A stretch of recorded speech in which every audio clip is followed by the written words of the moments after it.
good afternoon. So I am Rita Mendes, and I am running for re-election for council at large here in the city of Brockton.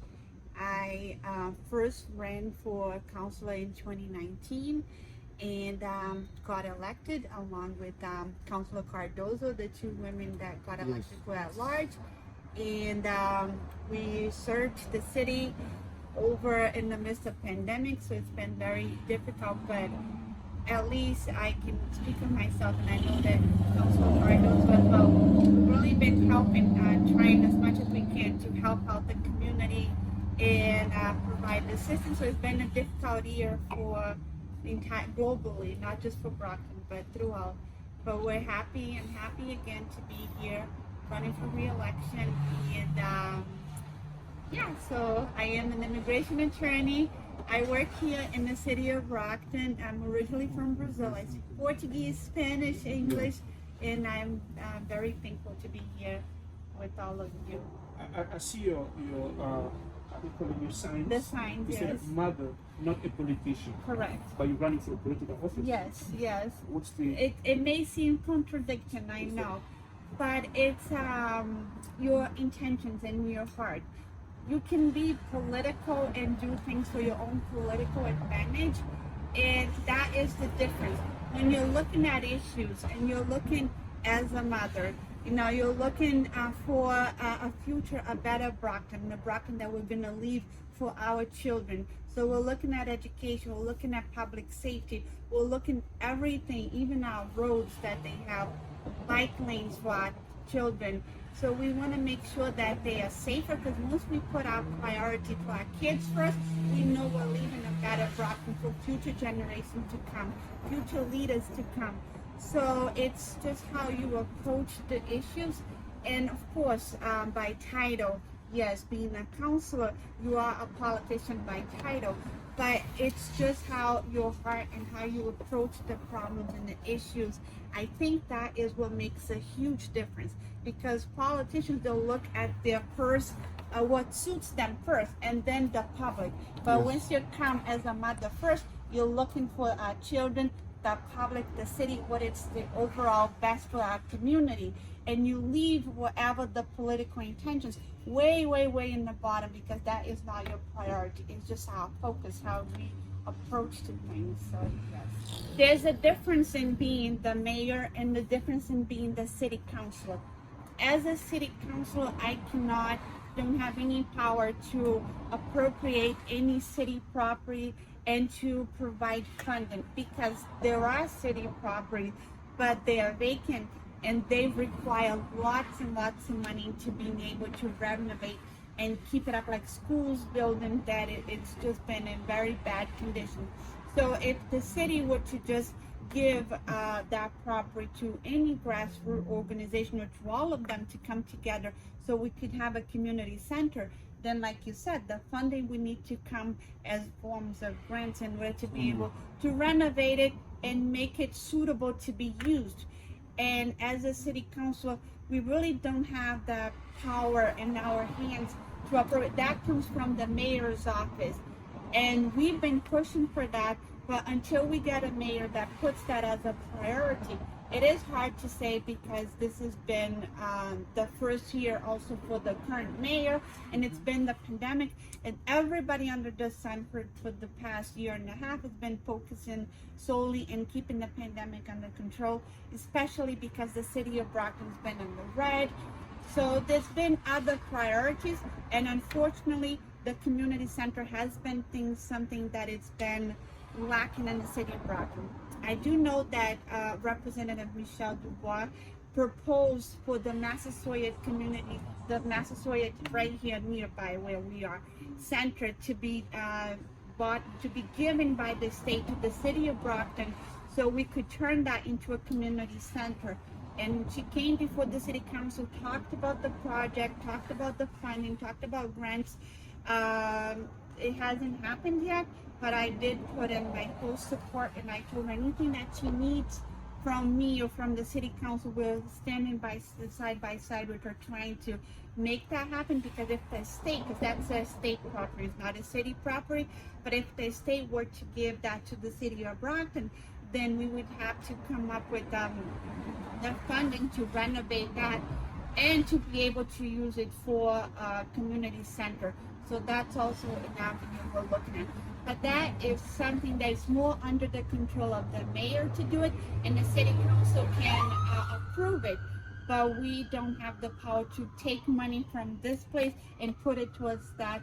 We only cut the budget or we approve it, but we can appropriate and move it around as we wish. don't propose any law or any initiative as a city council. I thought that you do propose those. We can propose new ordinances, and if it passes with the entire city, then yes. But the mayor puts the money and we approve it, but yes. Before I pass it to my friends here, but what's your vision for the community? What kind of community are you dreaming, you know, as part of being minority members? You know we exist. So do you envision any plan for our community? Because Brockton is a diverse city. It is. So, Yes, and especially with the past census, the Brockton is now more diverse. Well, it's always been diverse, but now it's proven by our numbers that we are a diverse city. So the overall vision for the city of Brockton is exactly this: get the minority community engaged in the city council, like in the city government. Because what happens is there's language barriers. So it's hard for the community to know what is going on, so that they can come to the meetings, so that they can reach out to their councilors and express whether they are in favor or whether they are against an issue. By the time they find out, we've already voted on it, it's passed. So it's really finding that way to reach out to that hard to reach population. And why are they hard to reach? Because they don't speak the language, they work 2-3 different jobs.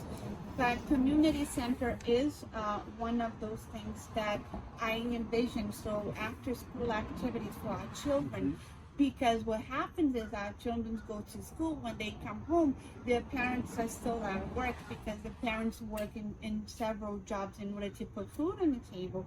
So, and then we don't know where our kids, if they're having too much free time, we know they find themselves to be busy with other things that they shouldn't be. So that's the way to start young, to engage them into extracurricular activities, homework help. I know when I arrived in this country, I didn't speak English. My mom worked, so I didn't have anybody to help with homework.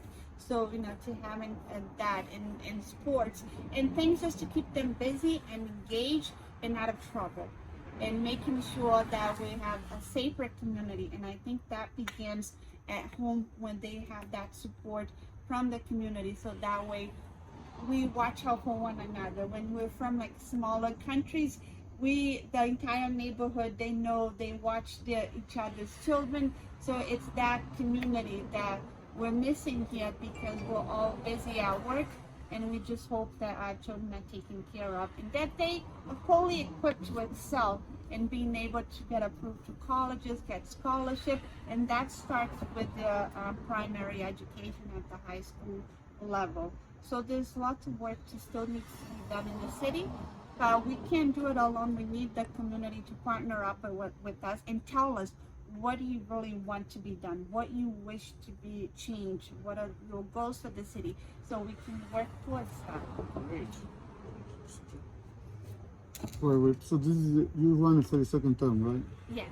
Okay, so I only have one question. So when you ran the first time, right, and now you're a city councilor, I just want to know, based on your vision, on your ideas, what did it change?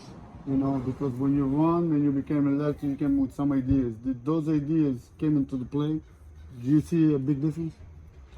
The truthful and honest answer is no, because I'm only one vote in 11. So Yeah. it's things in order to be passed and to be approved and to be done. It's so much harder, because we need to grab other councilors to be in the same vision with us. And then when I first took office, I didn't expect that 2 months later we were going to be hit with the pandemic. Then we didn't meet as a city council, because the city hall, it was shut down for I don't know how many months, It was just closed down. So I think that we were sort of in a way cheated, because we come with all these hopes and expectations to do all of these great things. Now we're forced and faced with a global pandemic, and then the year is over, and now we're running for re-election. So what about moving forward? Yeah, so now we're moving forward, and I just hope this is behind us. So I worked with traffic issues because I'm on the traffic committee. So I helped people, get guardrails in their home, if they're like busy intersections, or if their streets need to get paved. Like every little. I am one of them. Yes. My street haven't been paved since I moved there. It's full of holes. So you give me the name of your streets, because I've been helping. Even now with all the rain that we've been getting, every time when it's raining, now I'm all concerned because people are calling because the drainage they don't have proper drainage in the street, so it's flooding, and then they're calling me for that. So they'll call for every things that you can possibly imagine, or businesses that are trying to open up and get licensed in the city of Brockton. They'll call me to support them. And I was trying to help this presenting promoter for an event over at the Rock Stadium, and unfortunately we got it all approved, but because of COVID we're back in the red, and now that got canceled.